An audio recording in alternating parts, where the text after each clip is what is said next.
Hey guys, welcome to downtown Denver. It's super nice out today. Wanted to get out and ride my bike. It's the middle of January right now and about 50 degrees, so super nice out, no snow, a little overcast today, but thought it was a great opportunity to check out the bike trails and just explore around a little bit and get downtown. So right now we're actually kind of right in the heart of downtown. We're at 17th and Larimer, and it's not super busy out. Doesn't seem like there's a ton of people running or biking, a lot less crowded than it typically is. But I'm taking advantage of the super nice day and enjoying it while I can.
Broncos football stadium. This is in Power Field at Mile High.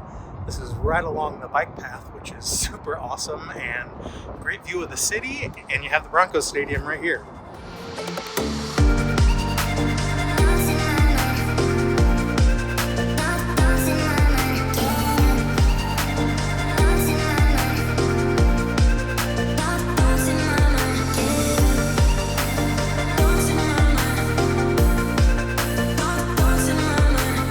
Hey guys, just finished up my ride. It was a super nice day. Did about 20 miles along the canal, and this bike path's so nice that you almost follow a little river the entire way. Even once you're in Denver and connect up to a couple other trails, you're still following some nice running water. It's really calming, and it's really great to ride along. So it was a super fun day, and I'm super excited to get out in the middle of January and ride my bike in 50-degree weather. Thanks so much, guys. We'll see you on the next one. Cheers.